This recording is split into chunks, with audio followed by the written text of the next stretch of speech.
La verdad que Mariel tiene un currículum extraordinario y es un verdadero honor para el IEEE poder contar con su colaboración al hacer un evento conjunto donde estoy muy curioso por entender de qué se trata esto de Internet of Behavior y espero que uses este experimento para ver si logras descubrir nuestro behavior, a ver qué nos pasó.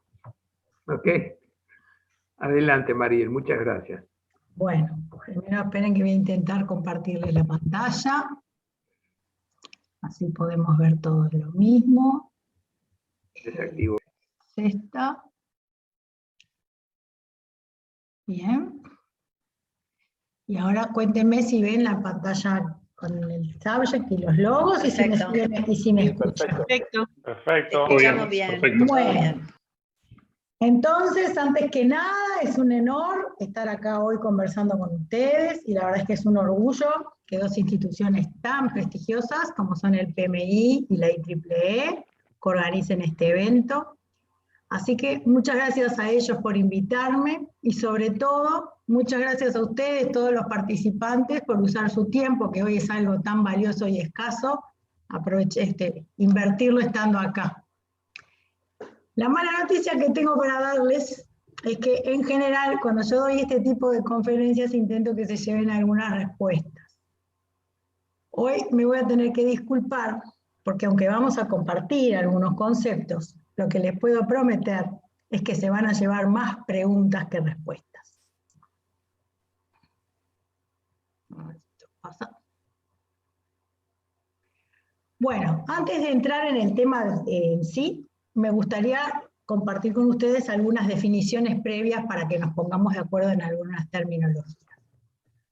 Una muy importante es Internet of Things, o Internet de las Cosas, o IoT, como lo van a ver en escrito, I mayúscula, O minúscula, T mayúscula, IoT en inglés, que es cuando los elementos físicos, o sea, las cosas que nosotros usamos, tienen incorporados sensores, software y otras tecnologías que les permiten conectarse e intercambiar datos entre sí o con otros dispositivos o con otros sistemas a través de Internet. ¿Sí? Para que se hagan una idea de dimensión, estamos hablando de que en este año se estima que hay 46 billones, o sea, 46.000 millones de dispositivos que manejan tecnología IoT. ¿Sí? Solo algunos ejemplos tomados de áreas totalmente diferentes para que ustedes vean dónde se usan estas cosas. Voy a poner algunos ejemplos que todos usamos, porque muchos dicen, yo no uso eso, eso es algo muy sofisticado, a mí directamente. Bueno, por ejemplo, todos los que tenemos sensores, alarmas, cámaras, luces o micrófonos que nos brindan seguridad en casa, ¿sí? Y que los podemos controlar desde un smartphone y internet, eso es IoT. En sectores como la salud, hay sensores que se usan durante el día o que vienen a veces incluso en los teléfonos para transmitir indicadores de salud en tiempo real, tales como fatiga, apetito, movimiento físico, niveles de oxigenación, presión, y a veces detección de fallas en los sistemas humanos o fallas en el cumplimiento de tomar ciertas medicinas. Y estos monitores avisan y reducen las emergencias y, por ejemplo, permite que adultos mayores tengan vidas más independientes. Si nos vamos al mundo de la manufactura, por ejemplo, está el concepto de gemelos digitales. Un gemelo digital es esencialmente una copia de un objeto físico que se simula mediante tecnología de IoT, inteligencia artificial y machine learning, que permite que el gemelo digital se actualice a sí mismo, replicando los cambios que se hacen en el original, aprendiendo dependiendo de las condiciones del entorno. A veces yo no puedo acceder a un objeto original porque no está disponible, porque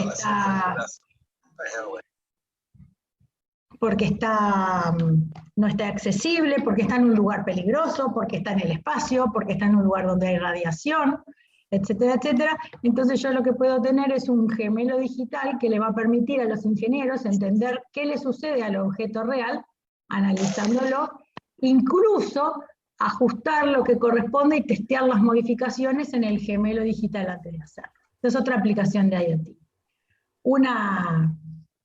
Sensores comestibles.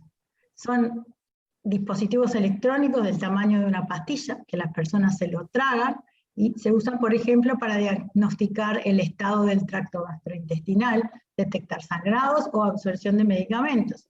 Mientras la pastillita uno se la traga y va recorriendo todo el sistema digestivo, va transmitiendo a través de algún mecanismo inalámbrico toda la información que va recolectando. Para los que tienen domótica o casas inteligentes, que ahora se vienen, es el próximo paso, heladeras que controlan su contenido y disparan la compra en el súper, luces y aires acondicionados controlados desde el celular, incluso a veces mezclados con sensores de luz y de movimiento que toman decisiones sobre cuándo prenderse, cuándo apagarse. Uno bien sencillo, bien fácil y que tenemos casi todos. La UTE nos está cambiando los contadores de luz y los que está instalando reportan el consumo en tiempo real. ¿Sí? Cada X segundos la UTE sabe cuál es nuestro consumo y nosotros mismos podemos consultarlos desde una página web. Y después, y estos son solo algunos ejemplos, hay elementos mucho más complejos que van desde autos inteligentes individuales, o estos que se manejan solos, esto de Elon Musk, pero incluso ya estamos hablando de tráfico sincronizado vía internet. Es decir, que estos autos transmiten información a una meganube y entre ellos se comunican y se ponen de acuerdo que cuando lleguen a la esquina, ¿quién va a dejar pasar a quién? ¿Sí? Estos dispositivos, y estos billones de dispositivos, generan volúmenes increíbles de datos en periodos muy cortos de tiempo. Entonces, para que esto sea viable, se requieren soluciones que permitan capturar, almacenar y procesar esta información en tiempo real, y también en análisis posteriores. Y para esto, la tecnología que teníamos hasta hace unos años no escalaba, ¿no? Entonces, esto se hace posible en el contexto de las soluciones que trajo al mundo los paradigmas de Big Data, y son uno de los facilitadores que hicieron posibles que estas cosas que yo les estoy contando, y otras tantas que les voy a contar más en un rato, tengan sentido. Para definir Big Data es un término creado por la industria para definir un volumen masivo de datos estructurados y no estructurados. Datos estructurados son aquellos que provienen, por ejemplo, de aplicaciones, no sé, de facturación o de sensores que siempre tienen el mismo formato, siempre son igualitos. Y no estructurados son, por ejemplo, mensajes en las redes sociales, por ejemplo, información de audio, por ejemplo, información de video, ¿sí? El tamaño de los datos que maneja la Big Data es tal que las técnicas tradicionales no permiten manipularlo y además exceden las capacidades de procesamiento de la gran mayoría de las empresas. Entonces estas cosas se complementan con tecnologías como cloud computing y edge computing, que sirven para dar soluciones operacionales al manejo de esta información, y aparecen acá los grandes monstruos que nos venden mega servidores con mega capacidad y que nos permiten manipular, administrar y guardar todo este tipo de información. Un ejemplo que yo siempre pongo es que Google guarda todas las búsquedas que se hicieron desde el primer día que existe.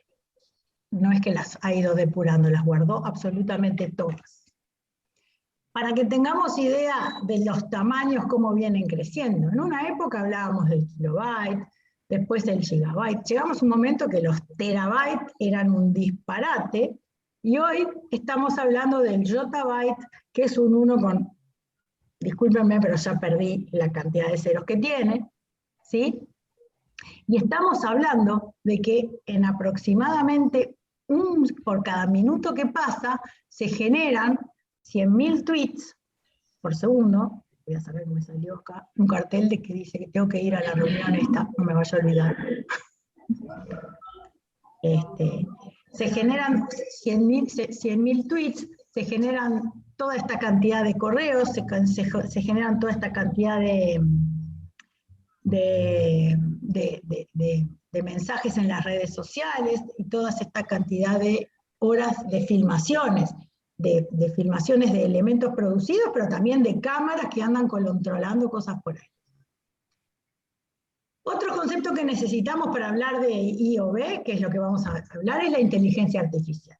La inteligencia artificial es un superconjunto de tecnologías que engloba a algo que se llama machine learning. ¿Sí? Coloquialmente, cuando charlamos entre nosotros, inteligencia artificial, que lo usamos cuando queremos decir que una máquina imita las funciones cognitivas que los humanos asociamos con otras mentes humanas. Por ejemplo, percibir, razonar, aprender y resolver problemas. ¿Sí? La inteligencia artificial entonces se entiende como la capacidad de un sistema para interpretar correctamente datos externos, para aprender de dichos datos y emplear esos conocimientos para lograr tareas y metas concretas a través de la adaptación y la toma de decisiones. ¿Sí? El software que tenemos hoy en día es capaz de generar algoritmos de inteligencia artificial que les permiten a las máquinas percibir, aprender, razonar y resolver problemas sin necesidad de intervención humana. Estas son las cosas que nos ha permitido, cosas como que el Internet de las cosas haga viable los coches autónomos que circulan por las carreteras, o una máquina que nos gane jugando a la gente. ¿Sí? La inteligencia artificial se basa en la tecnología de Big Data, ya que para que estos algoritmos puedan aprender, necesitan pasar por lo que se llama un proceso de entrenamiento o de aprendizaje, que lo que hacen es analizar muchos casos y ver, dadas cada una de las circunstancias, cuál fue la consecuencia, y lo hacen muchas veces, hasta que son capaces de deducir los patrones que necesitan para realizar predicciones y eventualmente tomar acciones. Es decir, que si bien pueden emular el proceso cognitivo, son bastante más lentos en aprender que nosotros, ¿sí? Cualquiera de nosotros, si vamos a meter el dedo en el enchufe, mamá y papá nos pega una vez, 2 veces, a la tercera ya aprendimos. No necesitamos 500 millones de registros para entenderlo, ¿sí? Entonces, estos modelos de Big Data, de inteligencia artificial, para que puedan funcionar y aprender correctamente, necesitan de la tecnología de Big Data. Otro elemento que viene a completar todo esto es el reconocimiento facial. Básicamente es el proceso de identificar a una persona a partir de una imagen de su rostro. Lo que hace es captura la imagen, la analiza y la compara contra los patrones de otros rostros que tiene almacenados previamente en una de estas bases de datos gigantescas y busca cuál es el registro que machea, que es igual al individuo que estamos buscando. Para esto lo primero que tiene que hacer es detectar en una imagen fija o en un video en movimiento, y ahí también hay inteligencia artificial, cuál es la zona del rostro. Después tiene que transformar ese rostro, que es información analógica, la cara, en información digital basada en los rasgos, las proporciones, la distancia entre uno y otro, la forma, etcétera, etcétera. Y una vez que lo transforma en un patrón digitalizado, entonces se transforma en una simple búsqueda en una base de datos, que en general además lo que encuentra es un porcentaje de coincidencia, y ahí tiene que aplicar nuevamente inteligencia para decidir si se trata o no se trata de la misma persona. ¿Sí? Si nosotros consideramos la IoT como la base de la pirámide, donde todos estos datos recolectados de alguna forma se transforman en información, en este contexto, Internet of Behavior, que es lo que vamos a hablar después, es la tarea de transformar esa información en conocimiento. Y una vez que uno tiene conocimiento de algo, puede usarlo para hacer cosas. ¿Sí? Otro número espeluznante es que Gartner predice que para el 2023 la actividad individual del 40% de la población mundial será traqueada digitalmente para influenciar su comportamiento. Eso representa más de 3 billones de personas. ¿Sí? ¿Qué quiere decir esto? Bueno, nosotros tenemos un montón de fuentes de datos, disculpen, que están, estoy haciendo cualquier cosa, está bien lo que están viendo, ¿no? Sí. Tenemos un montón de fuentes de datos que están interconectadas.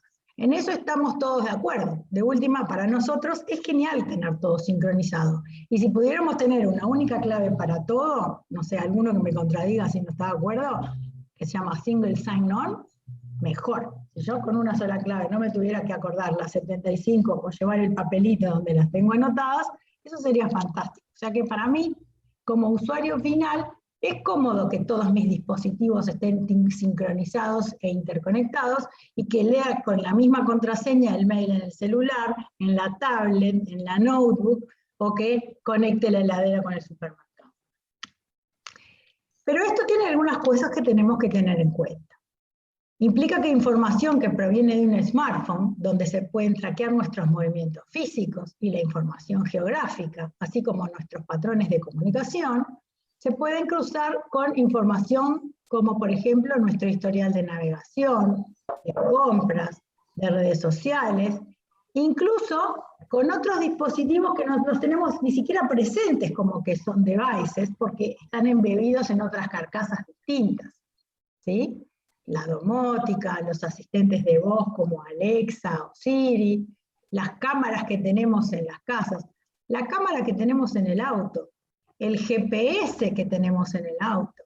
También algunas compañías saben nuestros datos telefónicos, con quién hablamos, otras saben las aplicaciones que instalamos, qué música escuchamos, si hicimos ejercicios, a qué juegos nos gusta jugar, ¿sí?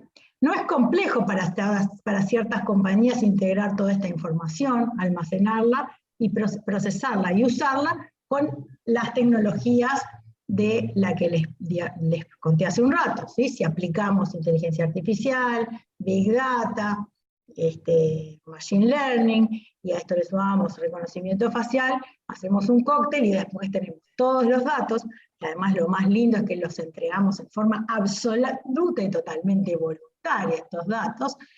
Estas compañías pueden saber qué hacemos, cuáles son nuestros gustos e intereses, qué podríamos votar, qué compro y qué podría llegar a comprar. Fíjense que mi teléfono celular que yo tengo acá, sabe si yo estoy parada, si yo estoy sentada, si yo estoy caminando, si yo estoy en una bicicleta, si yo estoy en un auto. Sabe cuándo estoy durmiendo, o tiene la información suficiente para deducir cuándo estoy durmiendo, porque está apagado, porque lo cargo y porque es horario de noche. Porque lo último que hice antes de irme a dormir fue poner la alarma, y lo último que hice cuando me desperté fue levantarme y ver si tenía correos o leer el Facebook. Sabe quiénes son mis amigos, sabe con quién hablo, sabe qué grupo sigo, sabe mis tendencias políticas, sabe dónde trabajo, sabe dónde vivo. A veces le pongo el Waze, sabe cuándo voy, cuándo vengo, a dónde voy. Sabe quiénes son mis amigos. Bueno, sabe todos los mensajes que mando.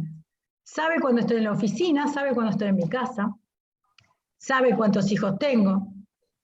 Sabe cuándo voy al baño. Las personas que llevan el celular al baño, el celular es capaz de darse cuenta si en horario laboral, en determinados momentos, con determinadas con determinada frecuencia se queda quieto, o de pronto en horario laboral durante 5 minutos cada 3 horas me pongo a mirar el Facebook. Yo puedo sacar un montón de deducciones de estas cosas. A lo mejor me equivoco y salgo a fumar en vez de ir al baño, pero estoy haciendo una pausa en mi actividad laboral, ¿sí? Entonces, la cantidad de información que nosotros le damos a estos dispositivos es muchísimo más grande que la que podemos imaginar.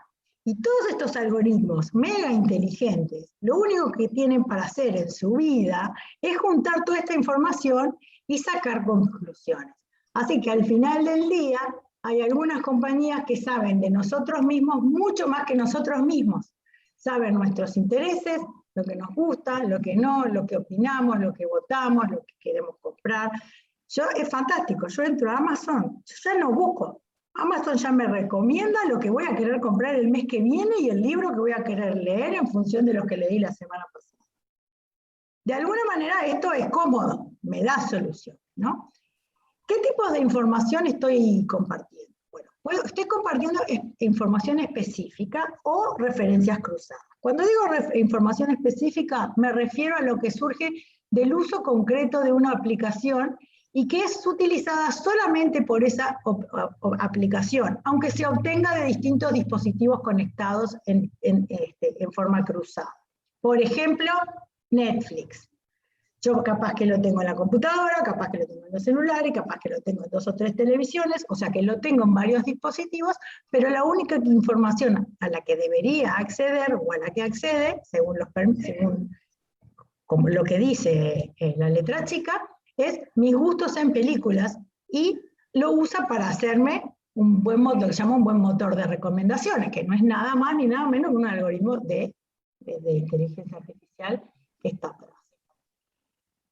Pero con el múltiple origen de datos de IoT que tenemos ahora, no se recolecta información que puede ser utilizada solamente por una compañía. Después empiezan las referencias cruzadas, que es el cross-selling, que es cuando alguien, por ejemplo Apple o Android, o Google, pero por Android, saben no solo lo que yo hago en sus aplicaciones, sino en todas las aplicaciones de otros proveedores que yo tengo instaladas en los celulares, ¿sí? Y se puede utilizar de muchas maneras. Por ejemplo, ¿a cuántos de ustedes no les ha pasado entrar en el navegador y mirar una impresora y después entran a Mercado Libre, Amazon, Facebook y les aparecen publicidades de temas relacionados simplemente porque miraron un mensaje? Ni se les ocurre, ni se imaginan el día que miré un modelo de auto. Después ya era Rockefeller, me llegaban los Mercedes, los BM, ¿no? Podía comprar todo. Pero también, entonces, de alguna manera se puede utilizar para ayudarme en mi búsqueda, y lo podemos mirar con ojos, con buenos ojos. Pero también se puede utilizar de otra manera. Por ejemplo, una compañía de seguros podría sacar información de tu historial de accidentes, que ya la posee, esa es información específica, pero también del celular o del GPS del auto, a la velocidad a la que conducen, a partir de datos generados por estos dispositivos y que llevas cuando estás en el auto. Y a lo mejor como sociedad nos parece correcto que los conductores prudentes paguen una póliza menor. Pero ¿qué pasa si cuando vas a sacar ese seguro nuevo a estas compañías se les ocurre analizar tu perfil en redes? Mi amor. ¡Oh, me vengo!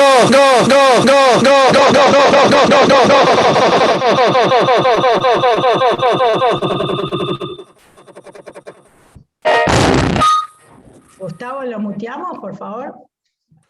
Tu enamorada automáticamente debe irse al otro lado, debe salirse. El host puede cortarlo, expulsarlo directamente. Una vez en tu pecera y hacer burbujas de amor por donde quiera. Pasar la noche en vela. No sé ni quién es, ¿ya se fue? Bien. Entonces, retomemos. Por un lado decíamos que una compañía de seguros puede sacar, por ejemplo, información específica de los accidentes que tú has tenido, que los tiene porque ha tenido que pagar por ellos, pero también de la velocidad a la que conduces y a lo mejor de la bitácora del auto o de la bitácora del celular. Y a lo mejor nos puede parecer correcto que los conductores prudentes paguen una póliza menor. Pero ¿qué pasa si cuando vas a sacar un seguro nuevo, a esta compañía se le ocurre analizar tu perfil en redes sociales y tus interacciones para predecir si serás o no un conductor prudente? Tu perfil es público. ¿Será esto un movimiento legalmente válido? ¿O lo consideraríamos al menos moralmente cuestionable? Y acá entonces empieza todo esto de cross-selling. Y les voy a comentar algo muy nuevito, si logro volver a donde estaba. Y es que en la versión 4.5 del iOS, que es el sistema operativo del iPhone, Apple comenzó a pedir permiso a los usuarios para que las aplicaciones que uno instala puedan traquear su actividad y compartirla con diferentes aplicaciones desde donde se generan y entre distintos sitios web por los que ustedes navegan, aunque correspondan a otras compañías. ¿Sí? Es el caso típico que hablamos recién, que yo les decía, busco un artículo en una aplicación o en un navegador y minutos después empiezo a encontrar publicidad sobre este artículo en otras aplicaciones.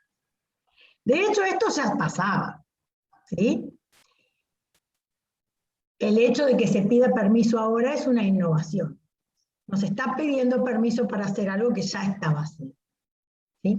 Pero además lo más increíble es el hecho de que esto suceda en un tiempo tan corto entre que yo busco y que encuentro las recomendaciones, cuando hay billones de usuarios navegando en millones de sitios y temáticas. Y esto les da una idea de la capacidad de manejo de Big Data que estas compañías implementan, lo que hablamos al principio, sobre la información IoT que reciben. Bueno, cuando pasó esto y Facebook sacó esta nueva característica de su sistema operativo, que fue bienvenida por sus usuarios, grandes compañías como Facebook se opusieron a esta política, argumentando, por ejemplo, que de esta forma ellos ayudan a pequeños negocios a llegar a sus potenciales clientes. Imagínense, son grandes paladines de la justicia para las pymes.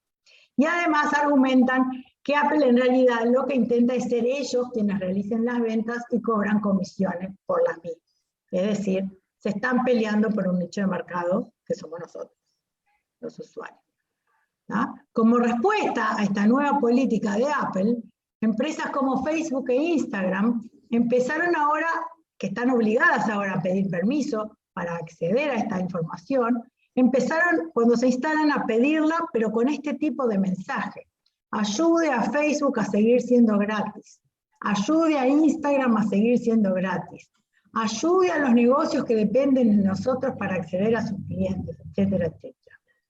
Esto que les estoy contando no es nada viejo. Esto pasó, es la versión de mayo de este año, o sea, hace menos de 30 días que salió esta versión y la respuesta inmediata de estas compañías. Yo no voy a hacer juicio de valor en esta puja por dar el servicio a las pymes entre las apps y Apple, por ejemplo, pero queda claro que obviamente es un campo sumamente rentable del que vale la pena ser parte. ¿Cuáles son los campos de estudio involucrados? ¿Cuál es la ciencia que hace posible que esto funcione? ¿Sobre qué se construye esto? La IoT nace en los dispositivos, ya no es realmente sobre cosas, sino que los datos que transmite ahora permite relacionar a los dispositivos con las personas y a las personas con sus acciones, con las que eventualmente se podría influir. Entonces se integran tres campos de estudio. Primero, la tecnología, ¿sí? Que son las cosas que vimos al principio, son las tecnologías que hacen posible que esto sea viable. Segundo, el análisis de datos.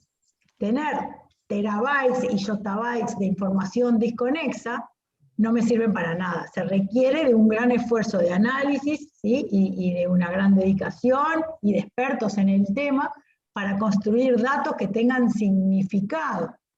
Y después, sobre esto, construimos la ciencia del comportamiento, que es decir, una vez que entendimos y conocemos y tenemos información suficiente de cada uno de los individuos, ver cómo podemos usar esa información para distintos fines. ¿Sí? Gottneiman, que es un profesor retirado de psicología de la Universidad de Helsinki, que ya en 2012 desarrolló el concepto de que se puede hacer data mining o minería de datos sobre el comportamiento humano. Él sostiene que es posible predecir las intenciones del ser humano y lo que está por hacer en un mundo conectado, aunque por el momento entiende que el proceso estadístico es muy complejo y que no predice algunos contextos en individuos particulares. Por lo tanto, a lo mejor si yo lo quiero predecir para tomar acciones específicas sobre un individuo y evitar que tome determinadas acciones, no sé, llevar preso a alguien porque podría ser un terrorista y no haga un atentado. Eso es bastante difícil, porque ustedes saben, la estadística tiene un margen de error. Pero sí funciona para muchos de los individuos. Con lo cual, si mi interés es por ejemplo, vender, y a mí no me importa que no funcione en el 100%, me va a funcionar en el 80%. Es mucho mejor que si saco un aviso sin saber cómo va a funcionar. O si lo que estoy buscando son votos. Si no puedo influir en el voto del 100%, no es algo relevante. No es como medicina que tiene que ser dirigida y especializada para cada individuo. Acá me alcanza con que funcione en las mayorías. Y las mayorías en estos billones de personas que hay en la vuelta, es mucha gente. ¿Sí? ¿Cuáles son los usos más frecuentes y qué consecuencias? Algunas ya estamos percibiendo en forma directa. Bueno, la primera para la que se usó fue el marketing dirigido. ¿Sí? El marketing dirigido es, en lugar de hacer un aviso general para todo el mundo, ponerlo en televisión y la mitad de las personas no les interese lo que están mirando, es esto que hablamos de que si alguna vez buscaste algo en el navegador, de pronto te llegan avisos específicos y relacionados. O si seguís un grupo de películas de Disney, te van a ofrecer merchandising de Disney y te van a ofrecer pasajes y entradas a los parques y estadías en los hoteles. O si estuviste en un hotel de Disney, entonces te van a ofrecer que vuelvas, pero al otro parque, porque está la información de la cual no fuiste. Eso se llama marketing dirigido, el 1 a 1 que se llama. También se usa para testeo de campañas, analizar el resultado de estas campañas dirigidas.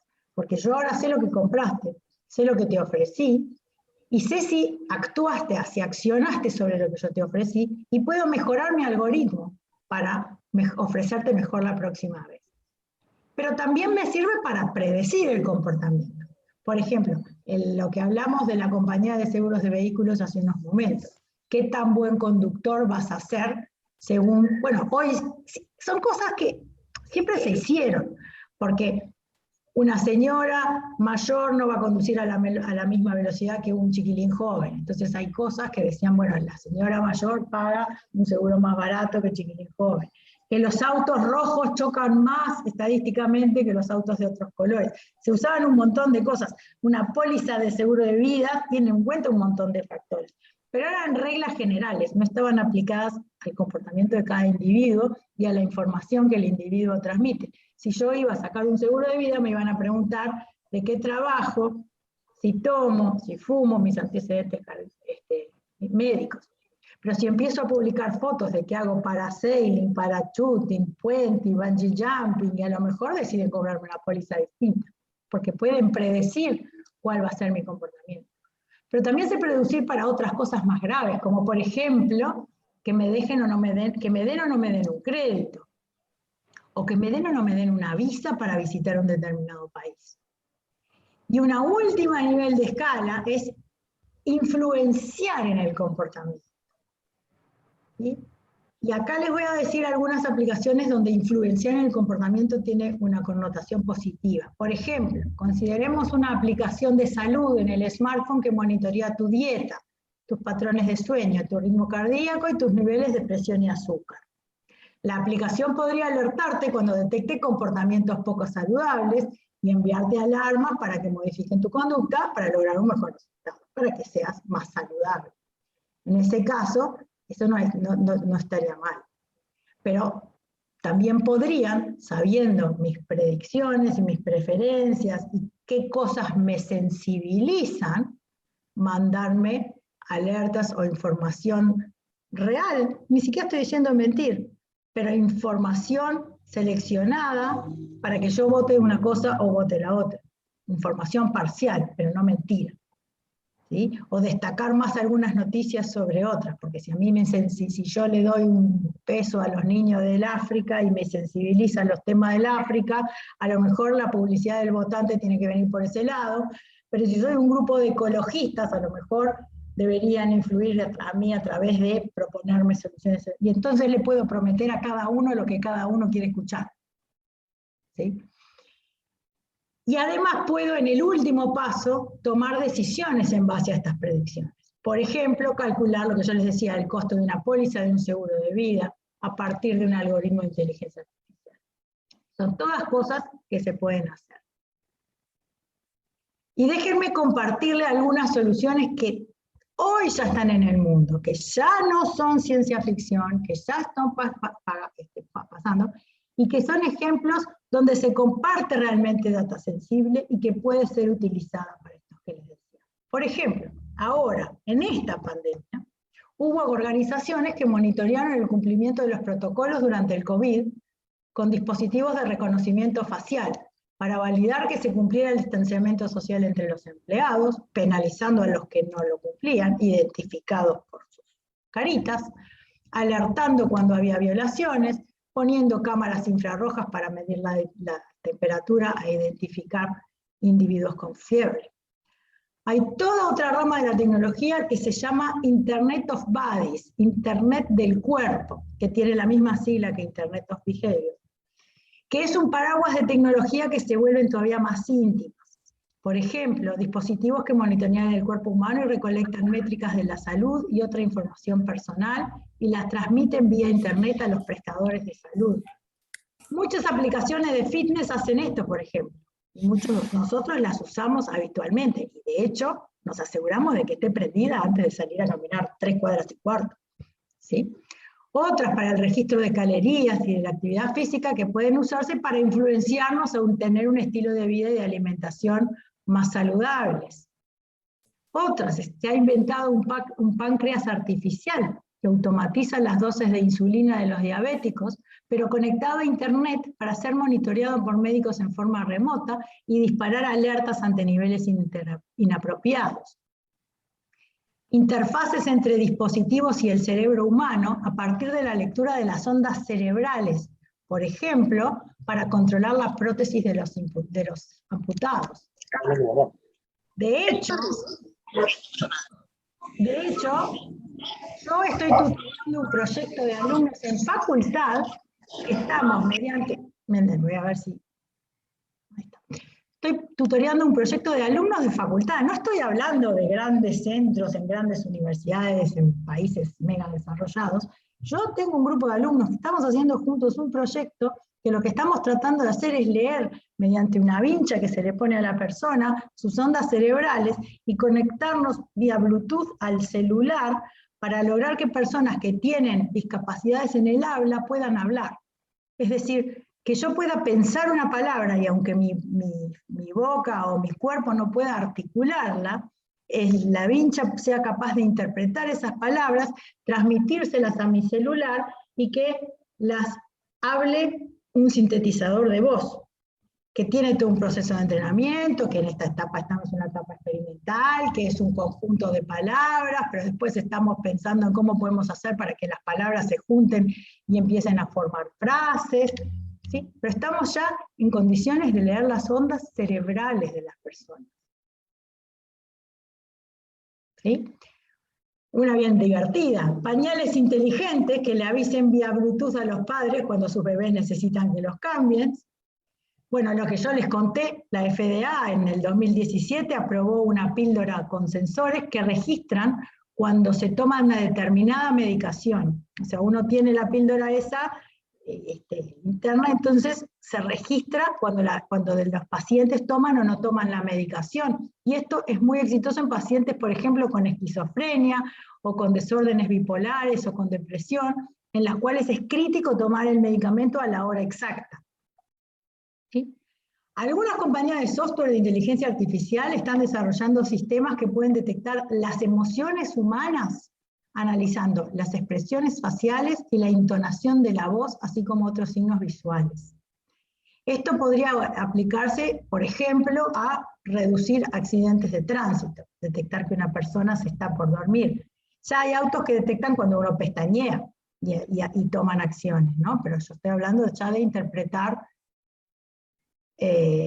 las expresiones, a mostrar a las empresas cómo se siente su cliente frente a un producto o una publicidad. Imagínense que ustedes se paran frente a una góndola y ven un producto y hay una cámara que puede interpretar si les gusta o no les gusta lo que están viendo. Está prohibido poner eso en las discotecas. E incluso se puede usar para pensar en enseñarle a los chicos cosas sobre empatía, prevenir y detectar situaciones de bullying, por ejemplo, donde los maestros no siempre pueden estar presentes. Otra, nuestro ADN hoy está secuenciado en unos bancos de datos internacionales sobre los que constantemente se validan nuevos descubrimientos para alertarnos sobre posibles enfermedades o tendencia a posibles enfermedades que podríamos tener, ¿sí? O sobre qué medicamentos pueden hacernos más o menos efecto o a qué podríamos ser alérgicos. No es que nos hicimos un test de ADN y quedó en un papel, sino que eso quedó subido en una plataforma Y cada vez que evoluciona el conocimiento del genoma humano, esa plataforma nos reescanea totalmente todo el tiempo y nos puede avisar de cosas que antes no nos podía avisar porque no se sabía. Y a los que no la vieron, les recomiendo que vean una película que se llama Gattaca, de cómo se puede hacer cosas conociendo el ADN de las personas. Y así como lo más bizarro, no sé cuántos han escuchado hablar de un plan de China, del plan de China, que está en versión de prototipo, lo están probando en varias ciudades, que parece sacado de una película de Orwell, ¿sí? Que lo que busca es puntuar y monitorear el comportamiento de sus ciudadanos con mecanismos de castigo y recompensa basados en esta puntuación. Es decir, los ciudadanos chinos son monitoreados obviamente en sus redes sociales, y en función de lo que publican, se les suman puntos, se les restan puntos. En función de quiénes son sus contactos, se les suman y se les restan puntos. En función de las actividades de sus hijos, se les suman puntos y se les restan puntos, ¿sí? Pero también, con lo que yo les hablaba de reconocimiento facial, en función de su actividad en la calle. Si cruzan con una luz roja, se les pueden restar puntos, o si ayudan a cruzar a un anciano, se les puede sumar puntos. Y esos puntos tienen una consecuencia directa en la vida de las personas, porque, por ejemplo, son quienes después pueden acceder a los mejores colegios para sus hijos, o encontrar mejores trabajos en el Estado, o incluso llegar a darles o no darles las visas de salida para viajar. O sea, el nivel de China se acerca a las películas de ciencia ficción que ustedes pueden imaginar. Ni les digo los controles que están aplicando ahora con la excusa de la pandemia, ¿no? Y el tema es que recién estamos empezando a entender el problema. Esto es muy nuevo y todavía no nos estamos cuestionando, y mucho menos a nivel de la gente común, estas cosas. Entonces, cosas de las que hay que tener cuidado. Por ejemplo, lo que les decía hoy, el cross-selling. Google, Facebook y Amazon continúan comprando software que potencialmente incluye la mayoría de las interacciones de un usuario en su propio ecosistema, ¿sí? Porque Facebook compró WhatsApp, porque Google compró no sé cuántas cosas, y porque tienen aplicaciones, tienen una suite de soluciones fantásticas, pero son todas del mismo proveedor, y entonces nosotros volcamos todo nuestro comportamiento en esos lugares, y es muy difícil saber a ciencia cierta dónde terminan los datos que nuestras aplicaciones y dispositivos comparten. Entonces, ¿qué pasa con la privacidad? ¿Qué pasa con el derecho a la privacidad? ¿Acaso yo no autoricé a cada dispositivo en particular a acceder a determinada parte de mis datos? Y además de los que ellos acceden, ¿no entrego muchos más para que se hagan públicos en forma absolutamente voluntaria cada vez que subo una foto a una red social? Entonces empezamos a preocuparnos por cosas como la responsabilidad y la seguridad. Las compañías que usan IoV para desarrollar y promover productos, servicios y estrategias de marketing basadas en estos datos deben entender el alcance de su responsabilidad. Y el uso de estos datos debe ser transparente, porque esta información permite que personas con conocimientos de la ciencia del comportamiento efectivamente influyan en nuestro comportamiento.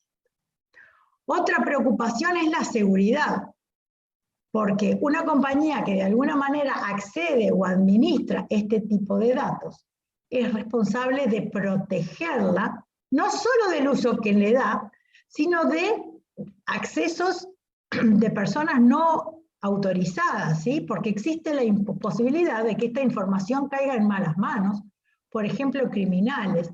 Y no saben la avanzada que una organización criminal se podría hacer con esta información para hacer cosas como ingeniería social con resultados devastadores. Ingeniería social son las antiguas estafas, ¿sí? El cuento del chino cuando nos vendían el buzón, pero que ahora, como las hacen con conocimiento de causa y están tan bien hechas, es mucho más la cantidad de gente que cae en este tipo de estafas. Y si además conocen y nos conocen y son capaces de decirnos cosas que no deberían saber si no fueran la entidad autorizada, porque de alguna manera hackearon algunos de estos contenedores de información, puede llegar a ser muy peligroso. Y entonces nos tenemos que preguntar, cuáles son los valores éticos que tienen las compañías que manejan este tipo de información.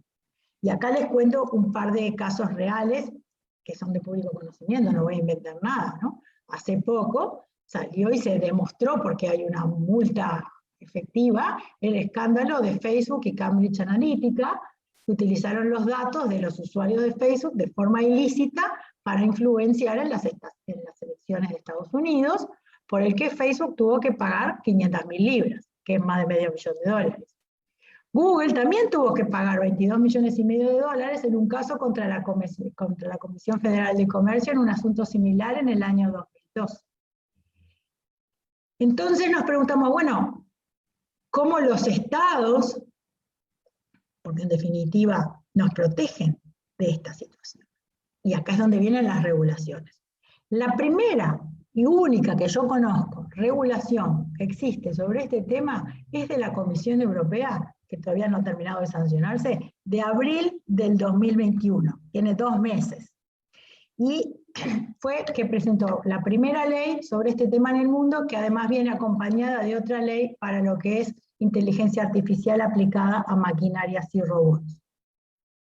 ¿Qué cosas a grandes rasgos dice esta ley? Bueno, lo primero es que maneja para todo esto de inteligencia artificial 4 niveles de riesgo, ¿sí? El primero dice riesgo inaceptable. Riesgo inaceptable es cuando el uso de la inteligencia artificial amenaza la seguridad, los medios de vida y los derechos de las personas. Estos casos directamente están prohibidos. Por ejemplo, los sistemas de inteligencia artificial que manipulan a los individuos incitando a la violencia, o comportamiento peligroso en menores. ¿Se acuerdan hace poquito la ballena azul que invitaba a los chiquilines a suicidarse de maneras creativas y subirlo a no sé dónde? ¿Se creen que nadie lo usó? No, lo usaron, se murieron un montón. Cuando se pone de, porque una cosa es que se ponga de moda que nos hacemos el ice bucket y nos tiramos un balde lleno de hielo, y otra cosa era cuando se había puesto de moda filmarnos haciendo balconing, que era saltar del balcón de un edificio a otro y filmarnos y subirnos. Entonces, todas esas cosas van a estar prohibidas, ¿sí? Y también están prohibidas todas las de puntuación social por parte de gobiernos para diferenciar a los ciudadanos. Eso en la Comunidad Europea. Los chinos no están al tanto de esto y encima lo están haciendo. En el punto 2 están los de alto riesgo. Los de alto riesgo son los que pueden afectar a la salud de los ciudadanos o a la educación. Por ejemplo, aplicaciones para hacer trampas en los exámenes. Cosas que afecten a cirugías. Hoy se está haciendo cirugía con robots, se está haciendo cirugía desde lugares remotos, y bueno, ¿cuál es el uso de la inteligencia artificial para que en vez de un cirujano, un algoritmo me opere? No sé qué decisiones va a tomar, pero no le va a temblar el pulso seguro, ¿sí? O sistemas de reclutamiento de personal. Me llegan 400 currículum, los paso por un algoritmo y que me queden 20, voy a leer esos 20. ¿Sí? Para la inmigración o incluso para la aplicación de justicia. Cualquier día podemos sustituir a un juez por un algoritmo que se sepa todas las leyes. En este caso, no está prohibido, pero la inteligencia artificial deberá estar sujeta a obligaciones estrictas, entre las que se incluye análisis de riesgo, trazabilidad de los resultados. Esa es una cosa bien interesante. Los algoritmos de Machine Learning, la mayoría de ellos, salvo les diría los árboles de decisión y hasta por ahí nomás, los algoritmos se entrenan y aprenden y generan unos coeficientes y unas ponderaciones, pero nosotros no somos capaces de entender la lógica que hay atrás de eso. Sabemos que si les damos un dato, nos devuelve un resultado. Sabemos que si lo probamos en 100 casos, el 90% de los casos de los resultados que nos va a devolver son correctos, pero no sabemos cómo hacen las cosas. No sabemos lo que hacen ahí. Entonces la trazabilidad de los resultados es algo bastante difícil de lograr. Por lo tanto, lo podemos compensar con lo que se pide también, que es una documentación detallada, supervisión humana de esas decisiones y un alto nivel de robustez. Después están las de riesgo limitado, que son el tercer nivel. Toda esta es la clasificación que hace la ley europea, ¿no? Los chatbots, por ejemplo, deberán tener un mínimo de transparencia. Y una cosa muy importante es, los usuarios tienen que ser advertidos de que están hablando con una máquina. A mí me tocó personalmente participar en un juicio donde una mujer hablaba a través de una aplicación de estas de encontrar el amor de su vida con alguien, pagaba por mensaje y se enamoró de la persona que estaba del otro lado y nunca supo que era una máquina. Y seguía hablando con el amor de su vida, que era una máquina. Entonces, bueno, en estos casos las personas tienen que ser advertidas de que están tratando con máquinas. Y después están las de riesgo mínimo, por ejemplo, los videojuegos, la aplicación de imágenes para cosas que no implican rasgos, y en este caso la normativa no especifica ninguna medida particular. El reconocimiento facial tiene un capítulo propio, y son muchas y son dispares las opiniones. Está en un limbo entre el alto riesgo y lo prohibido, pero con excepciones. Está prohibido en zonas públicas, por ejemplo, un supermercado no puede poner porque sí cámaras que conozcan el algoritmo de reconocimiento facial para ver quién compra qué, salvo en directo cumplimiento de alguna ley.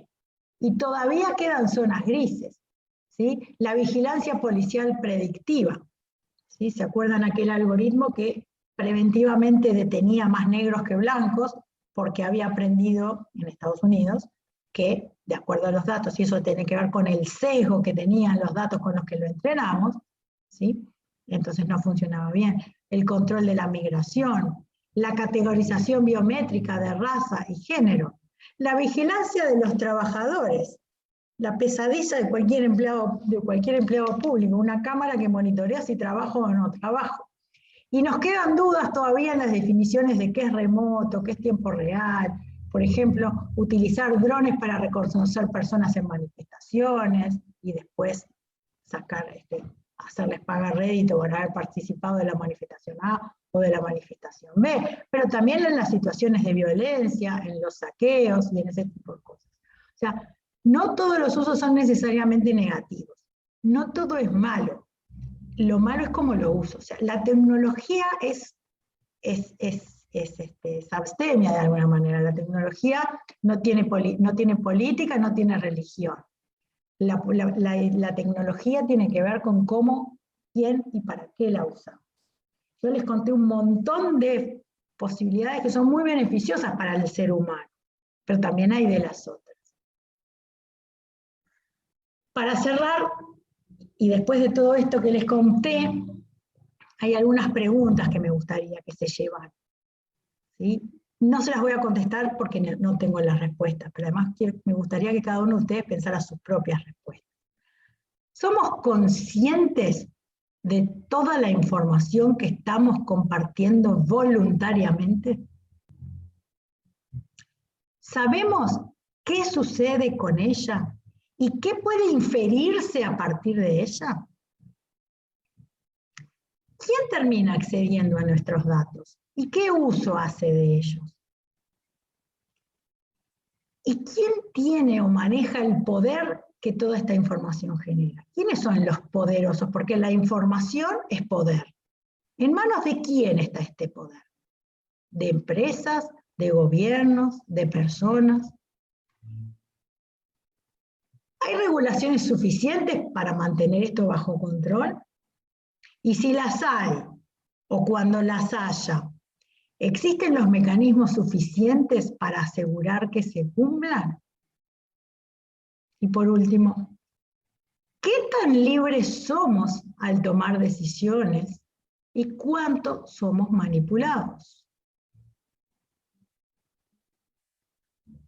Por eso el desafío con esto del Internet of Behavior sigue siendo: ¿qué significa seguir siendo un ser humano con vida privada, con libre albedrío en este mundo interconectado y digital? Muchas gracias. Absolutamente fascinante, excelente tu presentación, el timing, todo. Realmente sos una genia, felicitaciones. Hay algunas preguntas en el chat, un par, no sé si accedes al chat y las lees tú, así podés elegir cuál Sí. responder y cuál no. No hay problema en responderlas todas, déjame ver si puedo mover, ahí está, si puedo mover el mouse acá. Primero, para los que están acá por PMI, este es el código de claim de las PDUs. ¿Tá? Les voy a dar unos segunditos para que la copien o agarren el dispositivo mágico, que además los controla y le saquen una foto, quizás sea más rápido. Y voy a ir viendo en el chat mientras. Voy a ver dónde vamos a dejar de compartir. ¿Llegaron a copiar el código de PDUs? Si no, después se le escriben a la administración de PMI y María del Carmen, como siempre, se las comparte. Déjame ver qué hay en el chat.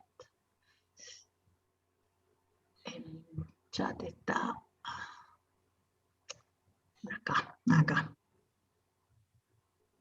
Vamos desde las primeras, voy a ir para arriba.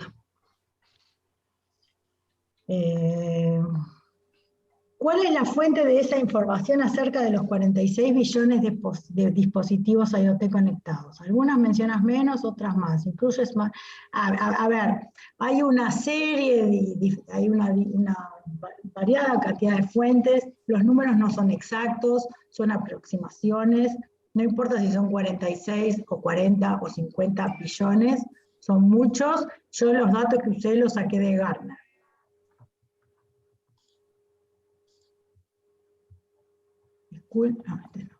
¿Es legal el acceso a datos de carácter sensible privado para las empresas privadas u gobiernos sin nuestro conocimiento? Más allá de las ventajas, ¿es ético predecir el comportamiento? ¡Qué buenas preguntas! No tengo las respuestas. No sé si es ético o no es ético predecir el comportamiento. Si es para salvar una vida, ¿es ético predecir el comportamiento? Si es para evitar un acto terrorista, ¿es ético predecir el comportamiento? Ahora, si es para venderte más o mantenerte más tiempo en un casino, ¿es ético predecir el comportamiento? No sé si hay una respuesta única, pero está muy buena la pregunta. Y lo de las empresas, si es legal o no, ahí tendríamos que preguntarle a un abogado, y asumo que debe depender de la legislación de cada país y debe depender del contrato laboral que uno firme y de las pautas que uno firme. Por ejemplo, en muchos lugares los mails que uno intercambia desde la dirección laboral son propiedad de la empresa y tú estás enterado de que la empresa va a leer todos esos mails. Ahora, tu Facebook personal es tu Facebook personal. No debería la empresa meterse, pero también es público, cualquiera puede verlo. Y la información tuya que está en el Facebook la pusiste públicamente. A mí me ha pasado estar en una empresa donde sancionaron a una persona por insultar a una autoridad de la empresa donde trabajaba por Facebook. Si es legal o no es legal, no te lo sabría decir porque yo vengo del mundo tecnológico. Lo que te digo es que puede pasar y se puede. No sé si voy respondiendo o generando más preguntas.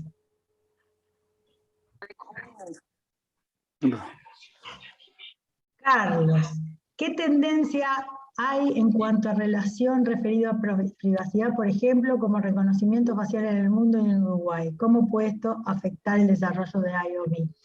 Bueno, yo después de mucho buscar, la única ley que encontré por el momento fue la europea, que está siendo pionera. Imagino que atrás de esta van a venir otras.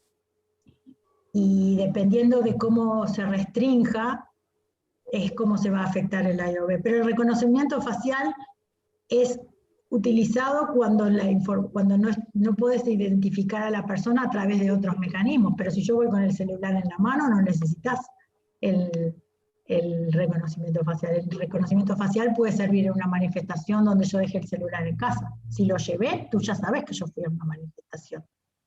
¿Sí? Una cosa que a mí me hacía muchísima gracia era cuando la gente estaba preocupada que con las vacunas del COVID les iban a meter un chip y que con el chip los iban a poder traquear.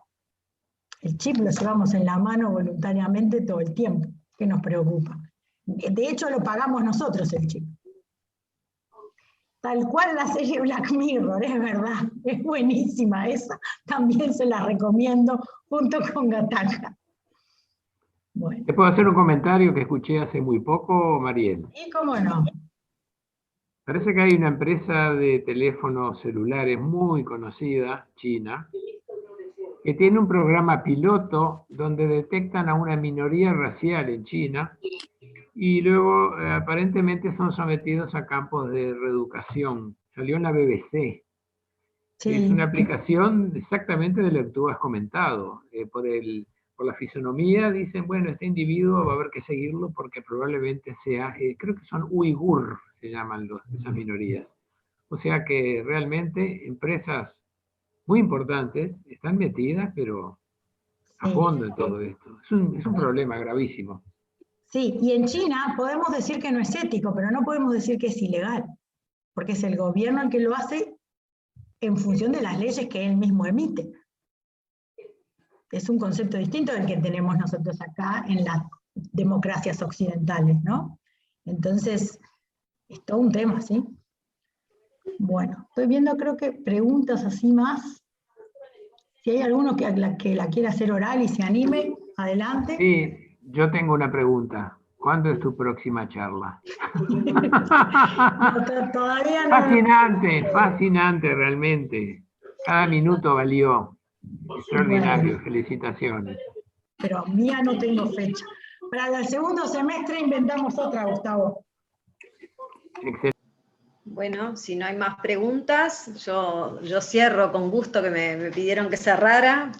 La verdad que felicitaciones, Mariel, y felicitaciones también Gustavo y todos los que apoyaron de parte de IEEE. Me parece excelente hacer estos eventos coorganizados y sobre todo con expositoras como Mariel, la verdad que excelente, súper clara y bueno, como siempre nos dejas mucho para pensar.